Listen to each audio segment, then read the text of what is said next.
Hi, my name is Bella. My husband and I have been married for 2 years.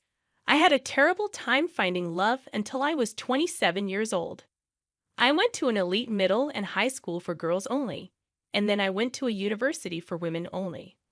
After I graduated, I got a job as a receptionist at a big company. As you might expect, all of my coworkers were women. For most of the people in my social circle, business leaders would ask them to parties, but not me. I never went to those kinds of events. It was easy to understand why talking to guys made me so nervous that I couldn't even speak. People often told me how nice I looked, and I was asked out a few times. There were some nice guys at dinner, but they always told me, "You're pretty, but there's not much else to you." After that, it happened. The door to my fate opened. Can I ask Bella to go on a date with me? This is what Lex, who worked for one of our clients and always checked in at my desk, told me. Since he would only give me his contact information, people around us thought we were dating, but it wasn't true. I just smiled at him when he tried to start a conversation, like I did with everyone else. I really thought I would always be single, but when he told me, everything changed. May I suggest that we begin our relationship as friends? That was my answer. Got off guard. He nodded so excitedly that it looked like his head would fall off. He smiled as he walked into the office.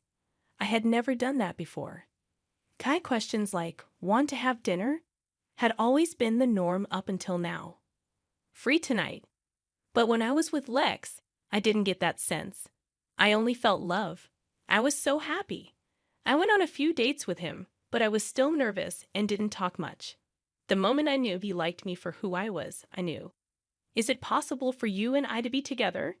To the point of tears, he was so happy. All of this took place on Christmas 2 years ago. At that moment, I was very happy and thought I would always have someone so loving in my life. But there was a hole in his armor when his business failed. Now it's been 2 years, and I'm 29.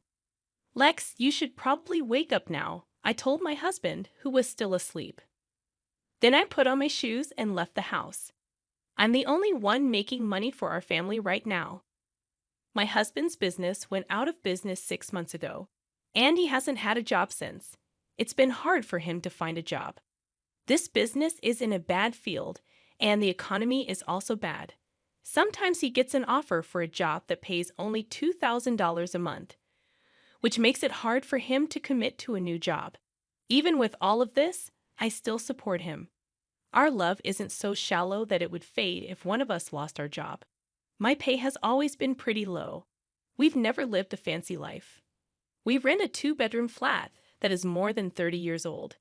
It's a 30-minute walk from the train stop, and the building isn't safe. But I was ready to give up a lot of things so that we could keep living together. I thought my husband might still be upset about his company going out of business. He had a few job offers, and I waited calmly because I thought he'd find a good fit and feel better. But my hope was short-lived, and he kept getting worse. Even taking out his anger on me by raising his hand sometimes was a sign of his stress. He didn't leave any permanent marks, and I thought he must be hurting more than I was. So I put up with it because I wanted to help. Then, after a few days, he finally got a new job. He quit the business he was in before and went into a whole new one. He took the job because the new place was ready to hire him, even though he didn't have much experience. I felt better when he got it because I knew I wouldn't have to be his hitting bag anymore. I thought he might be getting violent, but it looked like it was just a phase. He is now working hard at his new job and was even given the title of team leader. It's been a year, and I just turned 30. I was excited about having kids soon, but the loving man I married didn't seem to be there anymore. I told you I liked toast. Now tell me why you made pancakes. Also, take out the pit if you're going to serve fruit. Little things started to make my husband mad, and he started saying mean things. "Really, do you need to talk that way? Lex, you're an adult now." I snapped back. "Take out the pit yourself." I was getting angry. In response, he hit the wall with his hand, which scared me. I don't like to argue, but I know in my heart that what he's doing is mental abuse. Recently, I've tried not to upset him, but we've been fighting a lot, and I'm tired of it. When he took it out on me, that's when I lost it. It looked like the stress of his new job was to blame. Soon after, he was made team leader, which showed how good he was. Now everyone tells him he's going to be a department head very soon. He couldn't handle the extra stress, so he started hitting me, who was an easy target. In fact, I quit my job at 30 to stay at home and raise my kids. When I got into my 30s, I'd always planned to quit my job as a receptionist and do something I really enjoyed. Since my husband knew this, I stopped at age 30 as planned. He doesn't seem to like it though. Women need to work too these days. You should know that my pay is enough to take care of both of us. Do you even value the people who have taken care of you? He moans while he eats, then gets his bag and goes to work. I was there for him when he didn't have a job. So why am I being blamed now? That's when I started to mentally distance myself from him. When I got home one day, there were shoes I didn't recognize at the door. There was my mother-in-law in the living room, which caught me off guard. "Well, Mom, why are you here?" My mom told me straight out, "Didn't Lex tell you?" When I went up to her, "From today on, I'm moving in." This is something I've never heard before. Over time, I learned that my husband had suggested that my mother-in-law move, and because she was lonely after the death of my father-in-law. Of course, no one asked me that. While I was still shocked, my mother-in-law told me to start making dinner. It shows how valuable a housewife is to take care of her family, so she told her, "Get to work." Even though I was angry and confused, I went to the kitchen to make dinner. Then Lex's mother-in-law came in and said, "Lex hates burgers." The food was almost ready. This is rubbish. The dish was almost done when she threw it away. I was seated inside, but strangely, words failed me when I was faced with this surprise event. I couldn't say anything, so I just listened as my mother-in-law went on.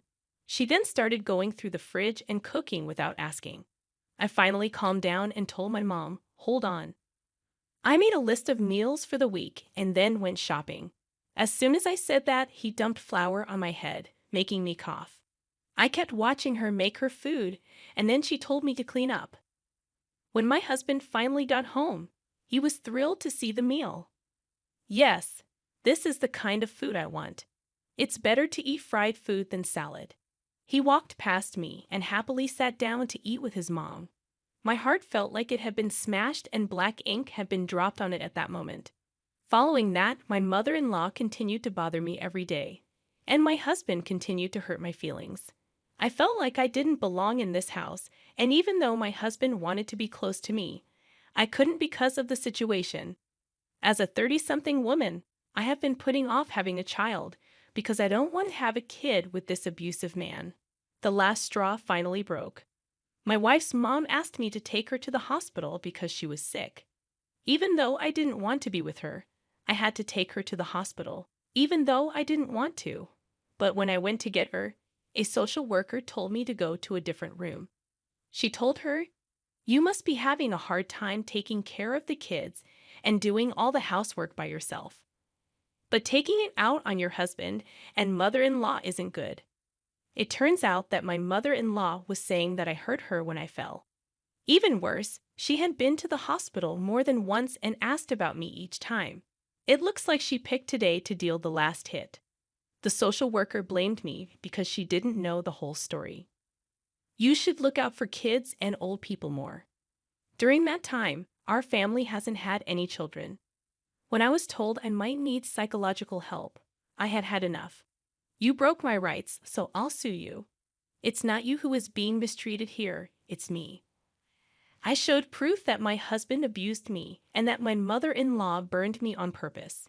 The social worker said she had to check with my mother-in-law, but I told her no and left the hospital by myself. Soon after, my husband and mother-in-law came home. My husband heard from my mother-in-law that I was mean to her. My husband shook his head and said, "You're leaving me, you parasite. How dare you leave my mother?" What kind of lie did my mother-in-law tell you? Based on her fake tears, I think she did it again. I was sick of telling her she was wrong, so I left the house without noticing either of them. I didn't go home that day. Instead, I stayed the night in a work hotel. I was lucky to have my wallet and cell phone with me, and it was easy to find a charger. I chose to avoid both of them for a while and not go back home. But as I walked by the house one day, I saw a woman in her 50s who lived across the street from our apartment. I was beginning to worry. I haven't seen you around. She also told me that your mom told her that you and your husband are going on vacation for about a week. When I heard that, I couldn't help but laugh out loud. Then I asked myself, if not now, when? I called the moving company right away and asked them to help me move out as soon as possible. It was a little more expensive, but I didn't have much stuff, and the movers were able to get it all to my parents' house in just 3 days. Let's see how my husband and his mother react, since they have no idea how much I've helped with the house. They put me down when they don't know anything about me, and I won't forgive them. After moving, I went back to my parents' house because their house was empty. After a few days, my husband called me. "Where are you, Bella? There is no one in your room." When my husband found out what was going on, he kept asking me where I was. I told him, "Not your business. By the way, I've already filed for divorce because you've said you wanted to do it before. Sign them and send them in." After I hung up the phone with him, I stopped calling his number. After that, my life became peaceful. I did yoga, made breakfast, and then sat down with my parents at the table. I had lunch with my mom and dinner with my family again. That's how I felt, but it was comfort and happiness I hadn't felt in a long time. When I told my parents to thank you, they were surprised, but they were happy to see me. When my husband found out I was at my parents' house, he waited nearby for me. When I saw him, I tried to run away, but he caught up and grabbed my arm. "Call me Bella. Let's go home. Without you, the house is a mess." I yelled, "Help me," as his hold got tighter. As I was being helped, a high school boy in his sports uniform came by and called the cops. A businessman nearby also helped. Since the cops were there, my husband quietly left. But as expected, my angry mother-in-law stormed into my parents' house. "How dare you make fun of my son in public? Oh, you and your family are a shame." Finally, I stopped my dad from going up to them and told him, while I was doing that, my mother-in-law was outside our house making threats and even talking about defamation lawsuits. Dad was about to lose it and talk to her about it, but I stopped him. "Okay, I'm ready to settle this." I called my husband, who was standing next to my mother-in-law when the call came in. He told her straight out, "I know you're cheating, and I have proof. I'm going to sue you for abuse and get money when we get divorced." My husband became scared when he heard this. After hearing rumors that he was going to a hotel with a coworker, I actually paid a detective to find proof of his cheating. I had a lot of proof. I even went to the hospital and got a note saying I was healthy in case they tried something. I had also recorded talks in case I needed proof.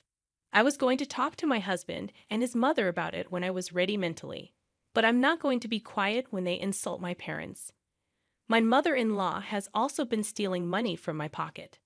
I've heard that the house is in terrible shape and even smells bad since I left.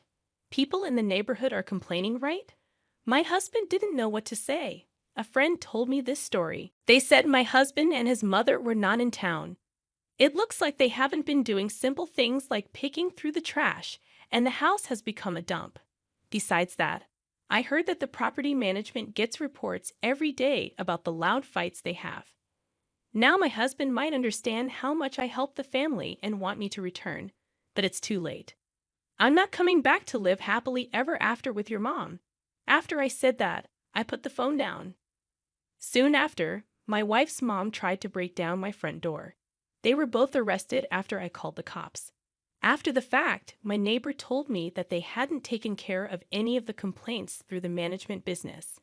The drama finally got so bad that it cleared out the whole apartment building. The management finally went to court against both of them for not paying rent, ignoring complaints, and making business difficult. They were being sued for money damages. They were finally told by the court to leave and pay money for harm. They can't rent anywhere now because they're on a list of people who can't rent. It turned out that the rent wasn't paid because my husband made a mistake at work that cost a lot of money and caused him to lose his job. He quit his job and moved far away because he couldn't find another place to live in the area. He then ran into another problem when he tried to find new work. He became homeless, which made his mother steal from stores. She was arrested for hitting a store worker who tried to talk to her. I read about this in the news online. I have no idea what comes next, and I don't want to know. When I got divorced, I started working at the coffee shop of my dreams. Someone I work with who is 5 years younger than me and I became friends. I got married again when I was 34. We opened our dream cafe when we were 40, and now I'm pregnant. I'm pregnant at a late age, but I've never been happy.